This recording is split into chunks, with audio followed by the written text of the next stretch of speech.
Boa tarde a todos. Começamos agora a primeira transmissão ao vivo do Facebook da Unimed Rio. Hoje a gente vai falar sobre chikungunya, que é um assunto que está super em destaque depois que o secretário de Saúde Municipal do Rio de Janeiro falou que até 50% da população pode ser afetada pela doença. Então a gente sabe que nesse caso a informação é super importante. Por isso a gente está aqui com o Dr. André Marcondes, médico cooperado da Unimed Rio e chefe da Enfermaria da Santa Casa do Rio de Janeiro. E ele vai tirar as dúvidas que os internautas mandaram ao longo da semana, e se você tiver também alguma dúvida, pode mandar que a gente vai responder. Boa tarde, doutor André. Boa tarde a todos. Eu queria dizer antes que isso é uma oportunidade muito legal de levar esse tipo de informação para as pessoas, né? Eu acho que nesse caso nós vamos discutir bastante isso aqui ao longo da nossa conversa de hoje. A informação talvez seja o maior tratamento para essas doenças, né? É verdade. Então, doutor André, a gente vai começar com a primeira pergunta que muitos internautas mandaram, e a gente quer saber o que é chikungunya e por que essa epidemia esse ano? O que aconteceu para... Eu gostaria de falar de uma história que começa de fato há muitos anos atrás, né? Esse mosquito, ele já foi o protagonista de outras doenças que apareceram aqui no Rio. Não apenas no Rio, como no país, né? Esse mosquito, ele é o vetor de uma doença. O que é o vetor de uma doença? Ele é como se fosse um transportador dessa doença. Ele pica um indivíduo que é portador dessa doença, desta ou de algumas outras que a gente vai falar aqui, e leva para outro indivíduo que não tem essa doença, não tem imunidade para ela.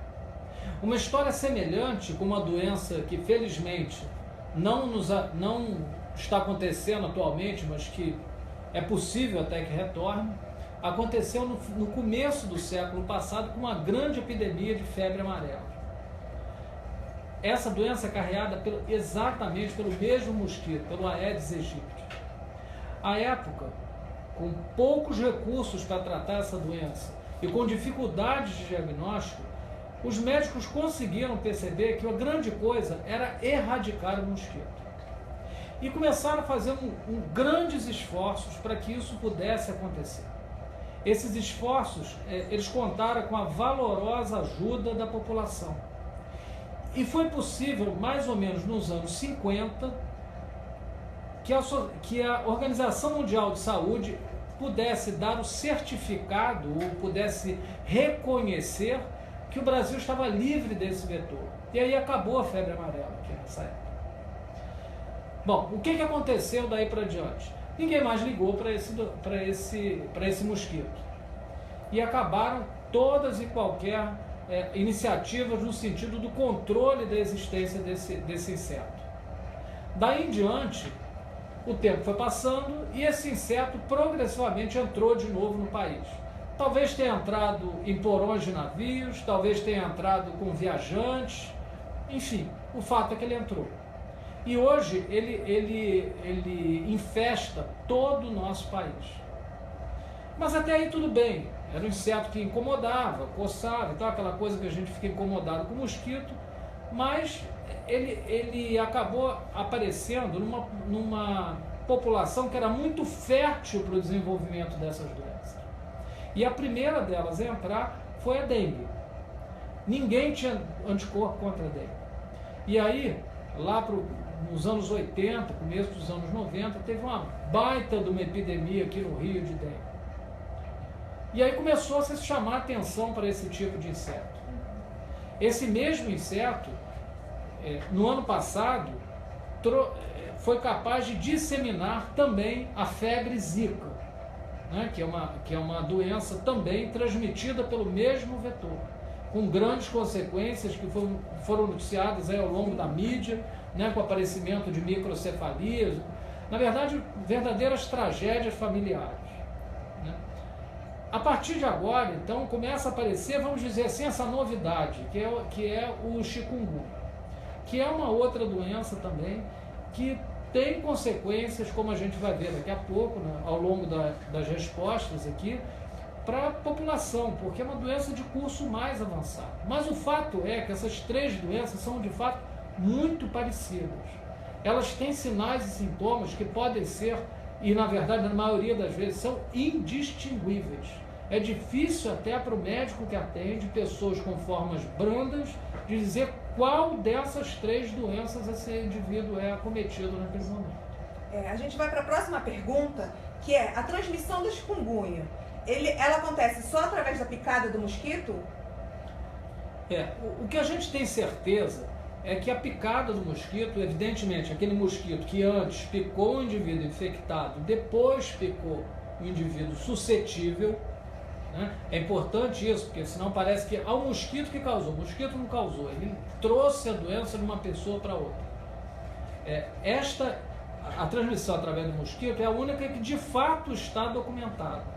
Não há casos documentados, bem documentados, de transmissão da forma que nós chamamos de pessoa a pessoa, de uma pessoa transmitir para outra diretamente.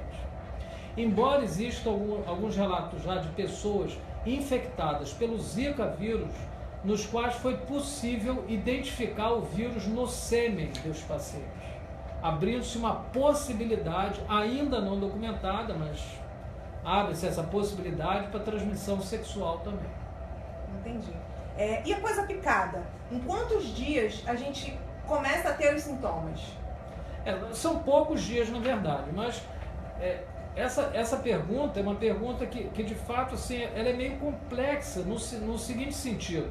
Dificilmente uma pessoa é picada uma vez por um inseto e consegue se lembrar exatamente disso. A gente tem que se lembrar que a maioria das vezes essas picadas são indolores, né? Porque se fossem dolorosas, eles não picavam ninguém. Os mosquitos têm essa possibilidade de picar sem que o indivíduo sinta nada no momento. Então é difícil até da gente saber quando foi picado. É verdade. Outra dúvida muito grande dos internautas que a gente recebeu é qual os sintomas da chikungunya. Como é que eu vou diferenciar se é chikungunya e não é zika nem dengue?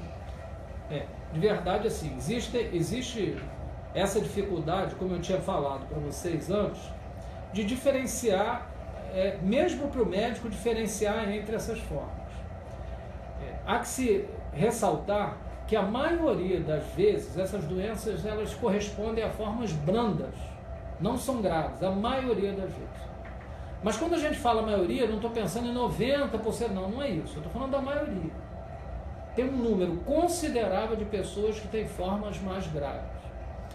E basicamente a doença não é muito diferente, as 3 doenças não são muito diferentes.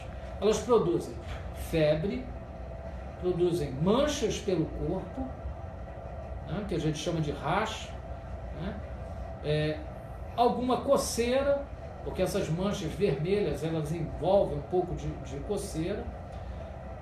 Eventualmente os olhos ficam um pouco vermelhos em algo que parece ser uma conjuntivite, e dor pelo corpo e pelas articulações.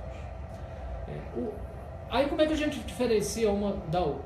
Bom, normalmente a dengue tem febre mais alta, né, dá mais dor pelo corpo, logo numa fase inicial.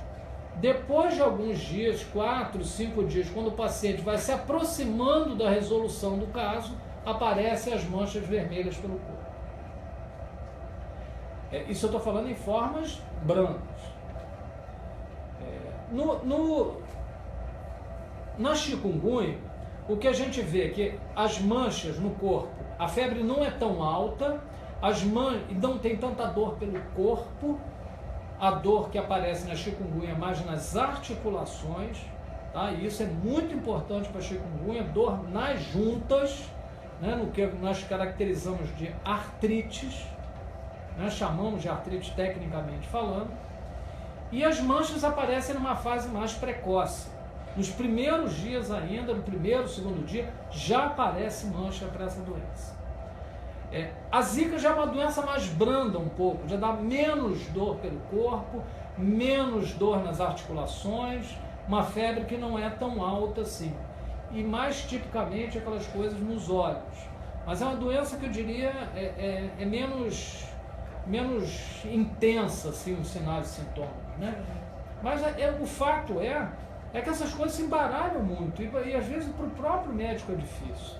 Não é difícil quando você começa a pensar em formas mais graves. A dengue, por exemplo, tem uma forma bastante grave, que é a forma hemorrágica, né? Que ela pode apresentar fenômenos hemorrágicos, pode apresentar choque, desidratação grave e esse paciente pode falecer por causa disso.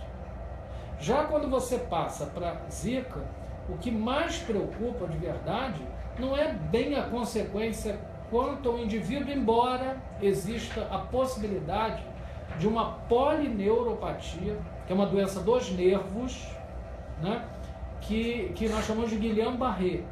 É uma polineuropatia que causa paralisia da musculatura, uma paralisia ascendente que vai das pernas subindo para os braços e pode chegar, acreditem, até mesmo a musculatura respiratória, com o indivíduo tendo eventualmente parada respiratória. Mas isso não é, felizmente, uma forma muito comum. Mas a preocupação maior, eu não diria nem que seja essa, embora potencialmente seja grave, e sim a possibilidade de acometimento do feto, né, numa eventual gravidez, de uma mulher infectada pelo Zika vírus, e que possa desenvolver aí microcefalia no feto.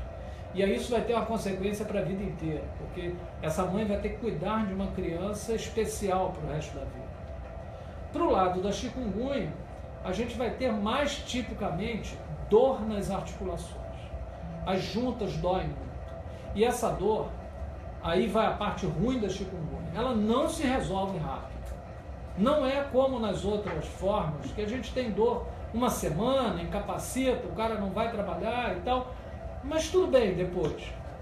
Na chikungunya, esse indivíduo, ele pode ficar meses com artrite, e essa artrite é intensa, ela é incapacitante, esse indivíduo pode não conseguir trabalhar. Há relatos de pessoas que ficam anos com artralgia. Então, evidentemente, isso traz toda uma consequência, não apenas para ele, mas para a sociedade como um todo.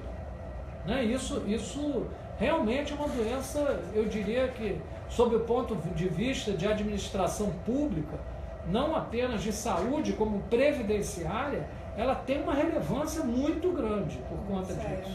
E, doutor André, como é feito o tratamento da febre chikungunya? Aí vai o grande problema. Para nenhuma dessas doenças, você tem um tratamento voltado para esse vírus. Não existem antivirais com eficácia reconhecida e aprovada para o tratamento. Então, o que a gente faz é tratar as consequências. As orientações do Ministério da Saúde, para vocês terem uma ideia, como elas são muito semelhantes, é que a gente trate qualquer paciente que tenha possibilidade de gravidade, entenda-se como possibilidade de gravidade, pessoas que começam a ter muita dor abdominal, que tem fenômenos hemorrágicos e tudo mais, que tem desidratação, como se dengue fosse, fazendo uma hidratação muito vigorosa. Então veja como não tem remédio específico. O principal tratamento é água, é hidratar esses pacientes. É isso que salva eles. Bom, mas aí a gente vai falar um pouco agora da chikungunya. Como tratar esses caras? Porque agora a gente não está falando da forma grave, nós estamos pensando em pessoas que vivem meses ou anos com essa doença.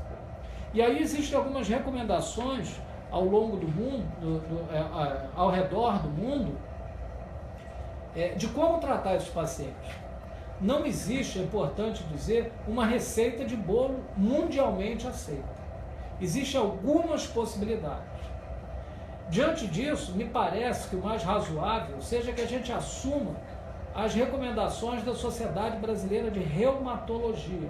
Os reumatologistas são os médicos que tratam de doenças das articulações desse sentido, de artrites e tal. E as recomendações são tratar com corticoides e, eventualmente, com alguns imunossupressores. Esses remédios são bastante eficazes no controle da doença, da dor, melhor dizendo, o que poderia fazer com que vocês pensassem o seguinte: ok, o remédio é eficaz, então tá bom, não tem problema nenhum, eu tomo o remédio e vou ficar sem dor. Não, Mas os corticoides têm muitos efeitos colaterais, bastante efeito colateral. Eles pioram a pressão, eles pioram o diabetes, eles podem dar problemas gástricos, eles podem ter efeitos bastante ruins quanto à imunossupressão, né, tornando o indivíduo sujeito a pegar outras doenças infecciosas. Então não são remédios que as pessoas possam usar sem orientação médica. São eficazes, mas tem que ser usado com orientação médica. Com certeza. E qual o tempo de recuperação? Você já falou sobre isso, mas eu acho que é importante a gente reforçar, porque é um dos diferenciais, né, da febre chikungunya. Então, se eu falo, conta pra gente, qual o tempo de recuperação de uma pessoa que tem chikungunya? E é verdade que pode durar anos? Pode. Existem relatos até de 3 anos. Quer dizer, é uma doença que pode ter um curso bem avançado mesmo, né? Um curso bastante desagradável para os pacientes. Vocês imaginem o que deve ser 3 anos de artrite, dor nas articulações como um todo. É uma coisa realmente muito ruim, né? As outras doenças não, de uma maneira geral, em uma semana, acabou. Né? Tirando a possibilidade do Guillain-Barré, que aí demora um pouco mais, que é aquela neuropatia que eu falei antes, que pode trazer paralisia e tal. Essa é uma forma grave, mas felizmente não é comum. Mas o fato é que o chikungunya pode trazer consequências por anos para esse indivíduo, né? É verdade. Se você chegou agora, a gente está fazendo o primeiro live da página da Unimed Rio sobre chikungunya. E a gente está aqui com o Dr. André Marcondes, médico cooperado da Unimed Rio, e ele vai está respondendo dúvidas de vários internautas. Então, se você tem alguma dúvida, pode mandar para a gente que a gente vai responder aqui. Doutor André, a gente pode pegar a chikungunya e a zika mais de uma vez, como acontece com a dengue? Existe, de uma maneira geral, essas doenças virais, e a gente ouve isso desde que nasceu, né? Nós que somos um pouco mais velhos, a gente passou por uma época de incidência de outras doenças que hoje, felizmente, por causa de vacinação, não existem mais. Mas, por exemplo, todo mundo já ouviu dizer que pegava rubéola e não ia pegar de novo. Pegava sarampo e não pegaria novamente. E isso vale para essas doenças, vale para chikungunya e vale para a zika vírus, a febre zika. De verdade, o nome técnico é esse, febre zika. E por que isso? Porque existe apenas um sorotipo para esses tipos de doenças. Qual a diferença em relação ao dengue? De verdade, são 4 vírus semelhantes, mas modificados, que podem causar a doença. Nós chamamos de 4 sorotipos. Cada um desses 4 é um sorotipo diferente. Cada um deles, a infecção por um deles não confere resistência para os outros 3. De maneira que você pode ter dengue 4 vezes, né? Porque são 4 sorotipos, pode ter 3 recaídas, vamos chamar dessa forma. Já não há essa documentação atualmente para febre zika e para chikungunya, o que não impede de que apareça daqui a algum tempo outros sorotipos para essas doenças. Hoje, eu diria que a resposta é não dá para pegar de novo. Mas eu não sei, daqui a algum tempo esses vírus são muito mutantes, né? Por isso é que é possível aparecer em formas novas. Acontecer. E outra dúvida que é muito recorrente também é se a gente pode pegar a chikungunya, a zika e a dengue ao mesmo tempo. Impossível não é. Mas de uma maneira geral, a gente só pega uma por vez, né? Isso. Entendi. E, doutor André, outra coisa que é super importante é a gente falar do mosquito, né? Como é que é o comportamento dele? O tempo de vida? Eu ouço falar que ele vive durante a manhã, ele é mais ativo durante a manhã. Isso é verdade? É verdade. Esse mosquito ele tem aproximadamente 45 dias de vida. Você imagina que uma vida tão curtinha, ele tem que ter um metabolismo bastante acelerado, tem que ter uma vida bastante acelerada, principalmente no que se refere aos seus ciclos reprodutivos. E por que pensar nisso? Porque, de verdade, o mosquito que transmite a doença não é qualquer um, é apenas a fêmea e apenas na sua fase reprodutiva. Essa fêmea vai usar o sangue na maturação dos ovos dos seus dos próximos mosquitos, das próximas gerações. Bom, então se ela tem uma vida reprodutiva intensa, ela durante uma grande parte da sua vida ela estará apta a fazer essa transmissão. Esse mosquito, ele tem hábitos basicamente diurnos, sendo que tem 2 momentos nos quais ele é mais ativo. Eu diria que é pela manhã, né, ao nascer do sol, e ao pôr do sol. É bem claro para quase todo mundo, né, que já foi em algum lugar que tem muito mosquito, de que no fim da tarde esses mosquitos costumam incomodar mais. E esse mosquito, o Aedes, ele não é diferente dos outros. Ele tem essa mesma característica de ser no final da tarde. E ele voa alto, baixo? Ele não voa muito alto. Então, normalmente é a mesma perna, né, que as pessoas têm que proteger? Não, isso até que não. Quando eu falei voa alto ou baixo, eu estava me referindo ao andar de um prédio, por exemplo. Tá. Ele não atinge os andares superiores do prédio, a não ser que hajam criadouros nos próprios andares. O que, vamos combinar, é muito fácil de acontecer. Então não adianta você pensar, vou morar no 20º andar e não vou ter zika nem dengue nunca. Vai ter, porque pode ter criadouro lá em cima também. Entendi. E eles sobem pelo elevador também, né? Eles não vão apertar o botão, evidentemente, mas eles ficam lá no elevador. Exatamente. Então, e aí a gente já entra numa outra pergunta que tem a ver com isso. Como as pessoas podem fazer para se prevenir dessa doença? A prevenção da doença, como eu tinha dito, ela é uma prevenção basicamente do crescimento do mosquito. Então a gente tem que trabalhar o máximo possível para evitar a existência dos criadores. A gente estava conversando aqui de uma maneira informal antes de começar a falar aqui para vocês, que se a gente for esperar, se a população for esperar pela prefeitura, pelo Estado, pela União, para resolver esse problema não vai ser resolvido.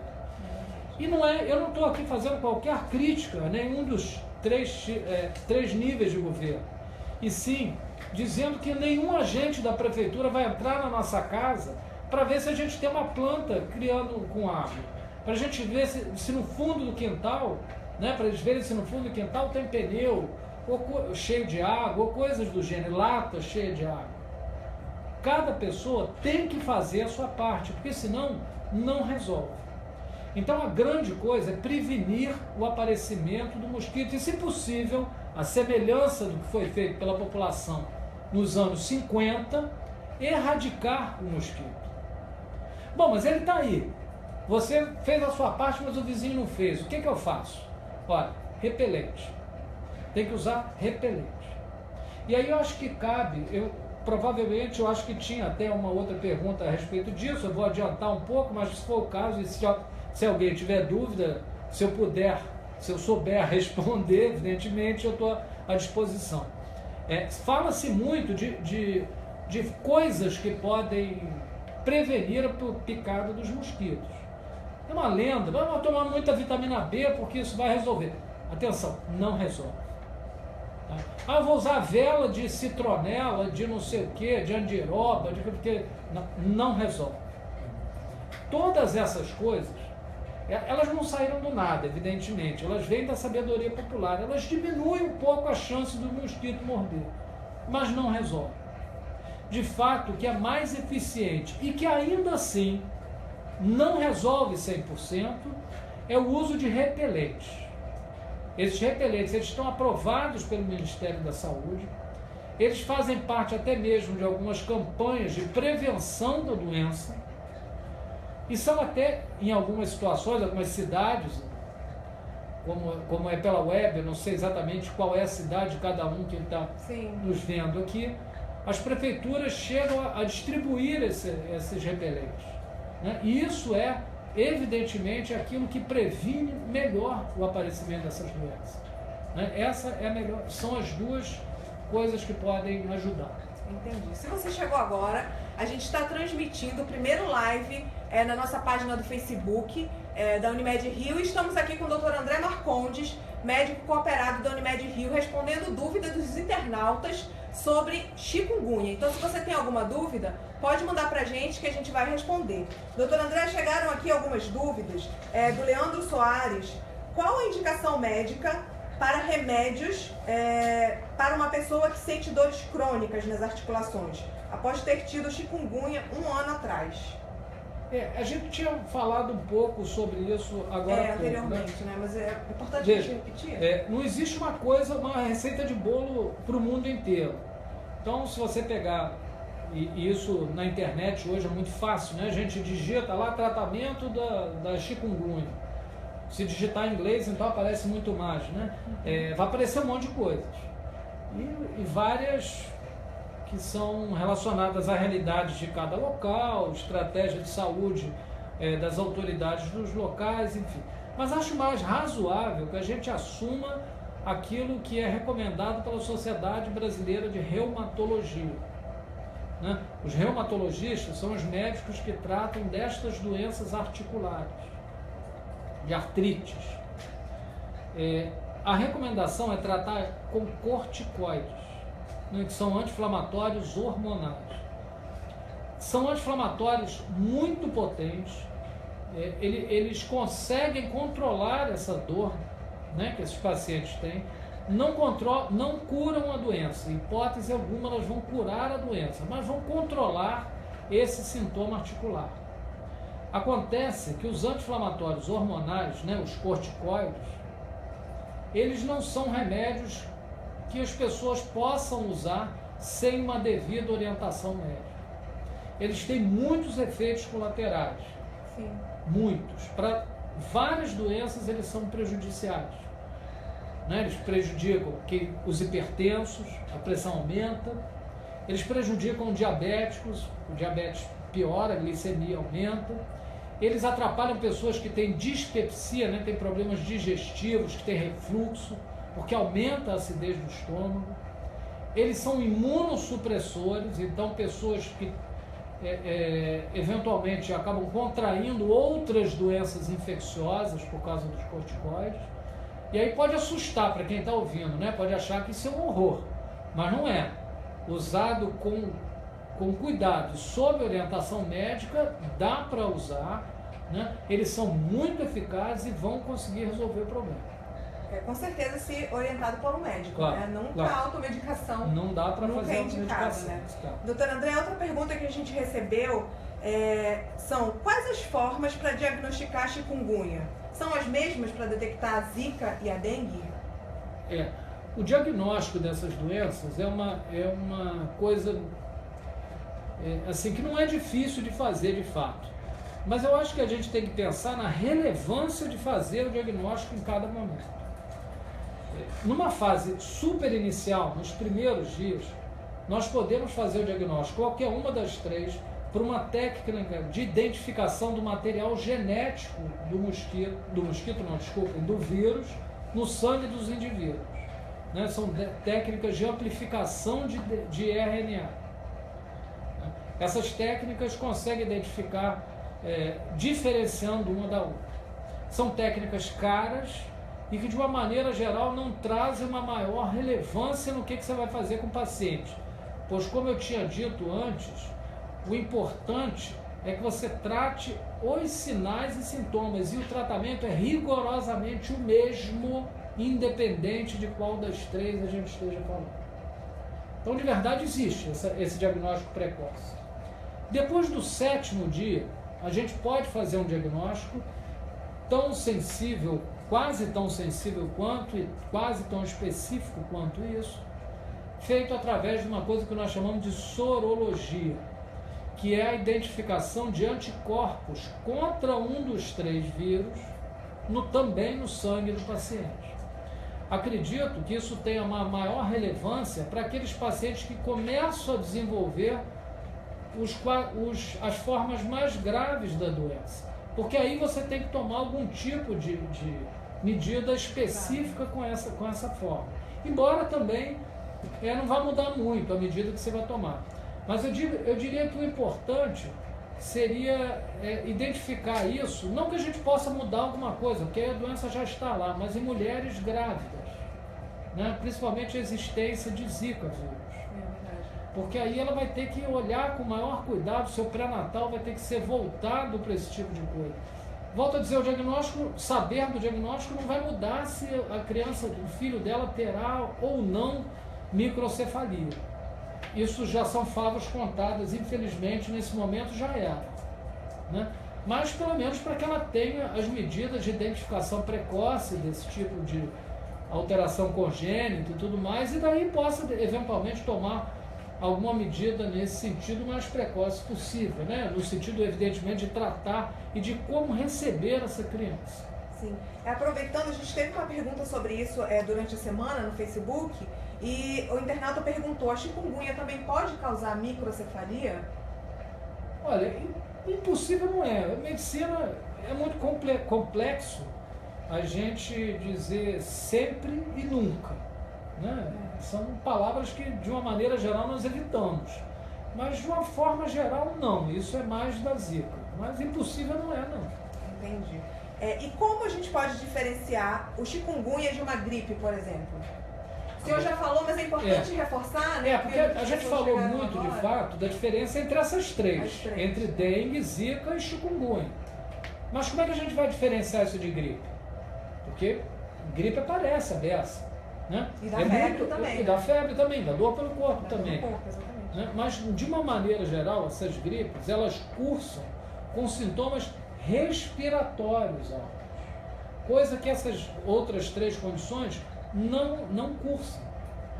Né? As gripes são transmissíveis de pessoa a pessoa. Então, de uma maneira geral, a pessoa consegue identificar onde ela pegou.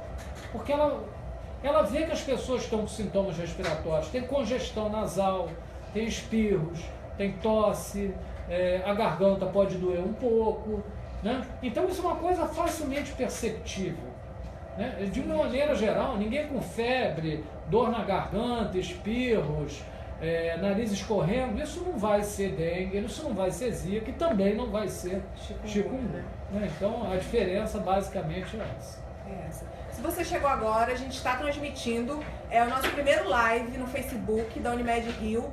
Estamos aqui com o Dr. André Marcondes, médico cooperado da Unimed Rio, e estamos recebendo dúvidas. Então, se você tem alguma dúvida sobre o assunto, envia para a gente que a gente vai responder para você. Dr. André, outra dúvida que a gente recebeu durante a semana é quais as três doenças, qual dessas três é a mais perigosa? A dengue, a chikungunya ou a Zika? Cada uma das três tem um perigo próprio, né? Eu diria que se você estiver pensando que se você pode morrer da doença, você pode se preocupar mais com a dengue, né? Então dengue pode matar imediatamente. Se você está preocupando porque você, se for mulher, está grávida ou idade fértil, ou se você for homem e tiver uma esposa que esteja nessa situação, eu diria para você se preocupar com a Zika vírus, por conta da microcefalia. Agora, se você... A chikungunya, ela não vai matar ninguém. De uma maneira geral, não há formas muito graves. Mas ela pode causar um transtorno muito grande no que se refere à sua vida, né? Eu falei bastante antes aqui da questão trabalhista. Mas imagine, mesmo quem não trabalha, para quem fica em casa ou para quem estuda, imagine ter crises de artrite o tempo todo. Isso atrapalha completamente a vida do indivíduo, né? Não deixa o camarada viver bem, né? Então, o que é mais grave? Se você está pensando em morte, é a dengue. Se você está pensando naquilo que pode causar um filho seu, a Zika. Se você pensa no que isso pode te causar num futuro a médio prazo, a curto e médio prazo, eu diria que é chikungunya. Temos aqui perguntas dos internautas que eles estão fazendo agora e a gente vai responder. A Mônica Couto pergunta: como estão as estatísticas esse ano em relação à Zika e à dengue? Ano passado foi o pior ano de número de infectados? Não, o pior número de infectados com Zika vírus, né, com febre Zika. De dengue, não. De dengue não foi uma coisa tão alta no Rio. Teve epidemias. Quando eu estou falando desse ano, a gente está se referindo a 2016, né? Porque, evidentemente, Hoje é dia 11, agora, não tem nenhum tipo de número de 2017. Sim. Então, no começo do ano passado, de 2016, a gente teve epidemias de dengue em várias cidades do país. Aqui no Rio isso não foi tão grave, porque já tinha tido uma no ano anterior, né, 2015. Essas coisas mais ou menos são assim flutuantes, flutuam dessa forma. Depois que o vírus entra na população, infecta as pessoas têm a doença, no outro ano elas têm resistência contra aquela doença. Então não terá uma nova epidemia. Então depois, as epidemias elas têm um curso próprio, porque a doença tem essa evolução mesmo, né? Não é que... infelizmente não existem vacinas eficazes para essas doenças. Para a febre amarela, que foi a primeira que eu falei agora, hoje, aqui no nosso começo da conversa, tem vacina. Então, se tivesse um surto de febre amarela, qualquer coisa, a gente vacinava todo mundo e tudo bem. Se é que ia ter vacina para todo mundo, mas enfim. Mas vamos lá, em tese você vacina todo mundo e está tudo bem. Mas essas outras não. Então, volto a dizer, o que é importante é a questão da prevenção. Se a gente pensar em perspectivas futuras, ainda voltando aqui à questão da incidência, tem uma chance razoável da gente ter um número grande de casos de chikungunya esse ano. Porque como não teve nos anos anteriores, a população está toda propensa a isso, quase toda. Né? Tem poucas pessoas no Rio, quando a gente pensa em população de uma maneira geral, que tenham imunidade para essa doença. Inclusive a Marilda Almeida pergunta, já tive chikungunya. Gostaria de saber se eu tenho alguma possibilidade de ter novamente. Essa é a maior preocupação, porque ela ficou muito mal. A gente falou que os sintomas... a Marilda. A Marilda, como você deve ter visto, né, que o que eu falei aqui corresponde à verdade. Da artrite nas articulações, elas incham, ficam vermelhas, é horrível mesmo. Não é bom. Realmente é ruim, incomoda muito. Mas felizmente, eu diria que para você que no momento você não vai ter novamente chikungunya. Eu não posso dizer para você que você nunca mais vai ter, porque este vírus, como todos os outros, são mutantes e pode ser que em algum momento um vírus desse sofra uma mutação e ele não seja mais, vamos dizer assim, não seja possível controlar a existência dele pelos anticorpos que você tem no seu sangue, né? Então, nesse caso, você pode pegar novamente. Mas eu diria que não é uma coisa para agora, felizmente. Se você está acompanhando, chegou agora, nós estamos transmitindo o primeiro live do Facebook da Unimed Rio. Estamos aqui com o Dr. André Marcondes, médico cooperado da Unimed Rio, e estamos esclarecendo dúvidas dos internautas sobre chikungunya. Então, se você tem alguma dúvida, manda pra gente que a gente vai responder. Dr. André, a Márcia Débora perguntou: eu tive uma dor crônica nos ouvidos e no dia seguinte tive dores fortes nas articulações. Foi diagnosticado chikungunya. E ela pergunta se as dores no ouvido é recorrente também. Se tem alguma relação com a doença, se é um sintoma também comum. É possível ter dor nesta região aqui dos ouvidos. Aqui nessa região tem articulações. E as articulações podem ser dolorosas em qualquer parte do corpo. Existe a articulação da mandíbula, né, com o crânio, né, a temporomandibular, que fica localizada bem aqui, olha, na frente do pavilhão auricular. Então, dá uma dor que é ali no ouvido. Embora não seja comum, existem as articulações dentro de pequenos ossinhos que estão dentro do ouvido, né, que fazem parte da percepção da audição. E não é impossível acontecer isso, mas eu acho que deve ter sido da temporomandibular, de fato. Outra pergunta dos internautas, a Mariana Tavares perguntou: chikungunya afeta o bebê se a mulher estiver grávida? Se a mulher grávida pegar a doença, a chikungunya pode afetar o bebê? Eu tinha até falado isso antes, né? O mais frequente é que ela não acometa. Mas isso acontece com a febre zika. Mas impossível não é. Não é muito documentado de fato. Não está entre as preocupações principais para quem está grávido. Assim como não é para dengue. É verdade. Outra dúvida que a gente recebeu é da Paula Amorim. Ela fala, minha mãe está tomando medicamentos há 1 ano. Tenta parar e a dor volta. Há perspectiva? A perspectiva, em algum momento isso vai acabar. Ela não vai ficar a vida inteira sentindo dor.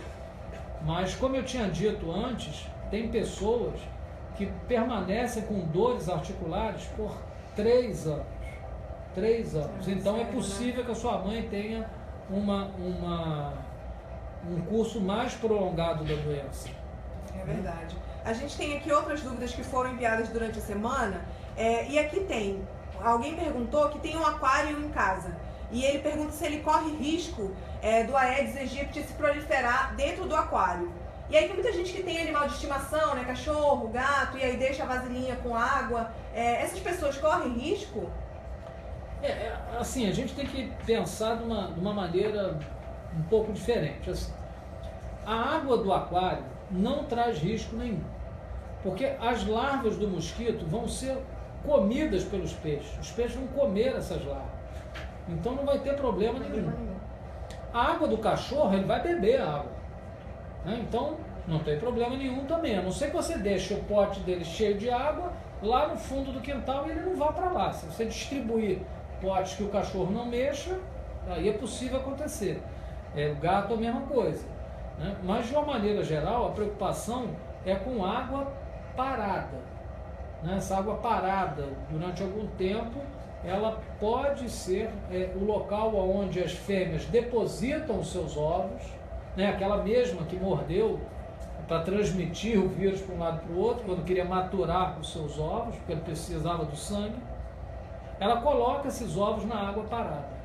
Existia um conceito de que apenas água limpa seria capaz de transmitir, fazer com que as larvas se proliferassem. Uhum.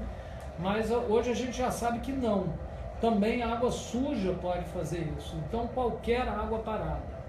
E tem uma outra coisa importante, que eu acho que essa pergunta abriu espaço para a gente falar.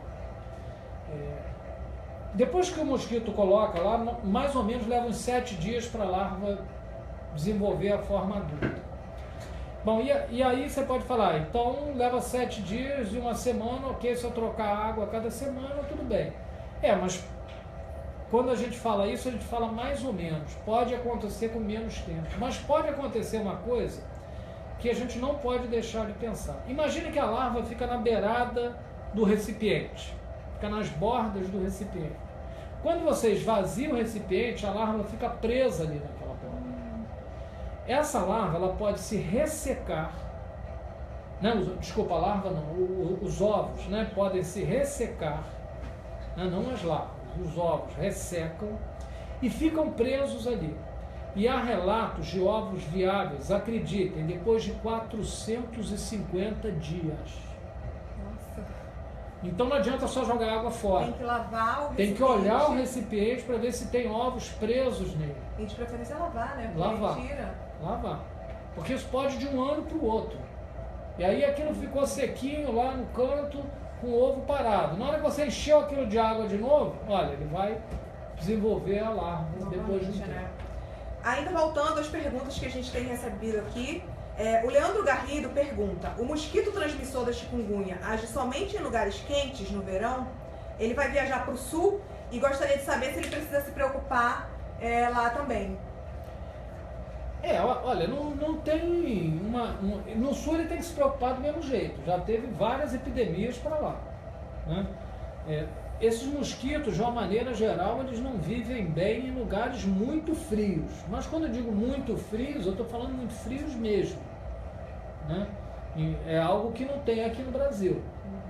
E eles proliferam mais no verão, por causa da temperatura, por causa da chuva, e aí começa a ter mais criadouros. Então é por causa disso que nessa época aparece. Mas, veja, você pode ter dengue, pode ter zika, pode ter chikungunya em qualquer época do ano e em qualquer lugar.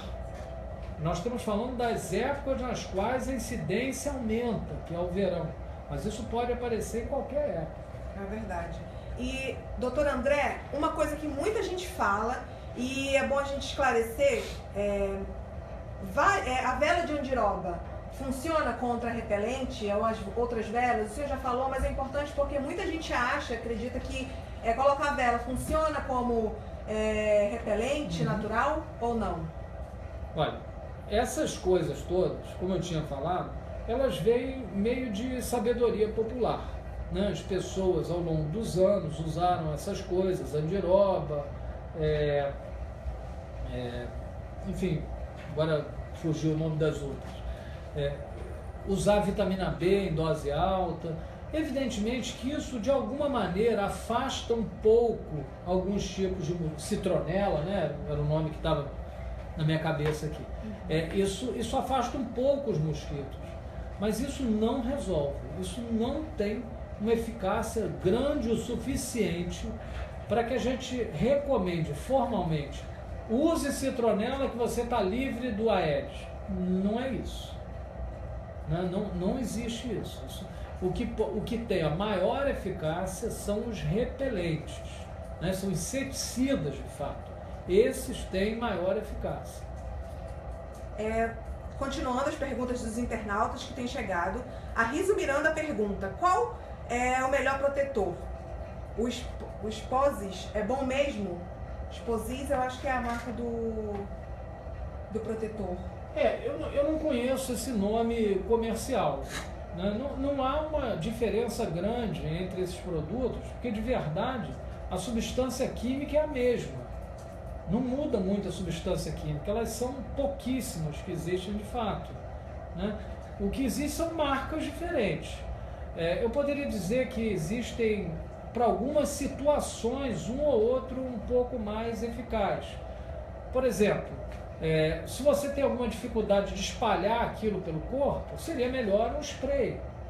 Se você vai cair na água, talvez algum tipo de produto que seja mais preparado para isso, que seja mais resistente a líquidos. Então, algumas pessoas têm alergia a uma determinada marca, não tem a outra, mas de uma maneira geral é muito semelhante. Todos esses produtos que você passa pelo corpo. E a gente começa aí para as nossas últimas perguntas. A Branca Ingrid pergunta: minha mãe teve zika no verão passado e está morrendo de medo de ter novamente. Pode acontecer? Será pior se acontecer? Em relação às crianças, nunca ouvi falar de nenhum caso. Não, tem casos de criança sim, tem casos graves até de criança. Né? As crianças são muito sujeitas a esse tipo de formas mais graves, até porque eventualmente não conseguem ter uma percepção adequada do que acontece com elas. Então elas podem ter sim. Existe muita zika, muita dengue e chikungunya em criança, sim. Não tem nenhum tipo de proteção ou de preferência por adultos. Agora, como eu tinha dito para vocês antes, de uma maneira geral, zika e chikungunya você não pegará uma segunda vez. Entretanto, por que a sua pergunta de ser mais grave e tal? Porque de uma maneira geral isso acontece com dengue. Sim. Quando você adquire o outro sorotipo, por você já estar de alguma maneira sensibilizado pela infecção anterior, né, por um sorotipo diferente anterior, a tendência é de ter formas um pouquinho mais graves, viu? Os sorotipos, eu tinha explicado antes, talvez não tenha ficado claro, ou você entrou agora há pouco, não teve a oportunidade de ouvir. O dengue tem 4 tipos de vírus causando ele. Todos vírus da dengue, mas são o que nós chamamos de sorotipos diferentes. Os anticorpos produzidos contra um vírus, do tipo 1, por exemplo, não conferem imunidade para o tipo 2, para o 3 ou para o 4. Então é possível que o indivíduo tenha dengue do tipo 1, se curou, depois tem do tipo 2, depois tem do 3, depois tem do 4. Né? Mas evidentemente, para isso é necessário que o mosquito pique alguma pessoa com um sorotipo diferente.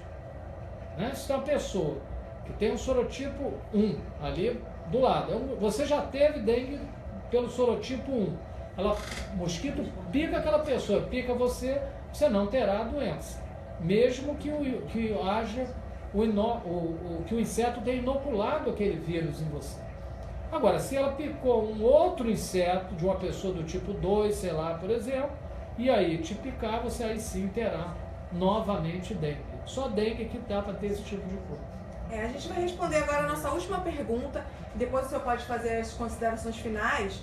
A Lúcia Machado pergunta: ainda estou com dores e tive dor forte no estômago. É normal?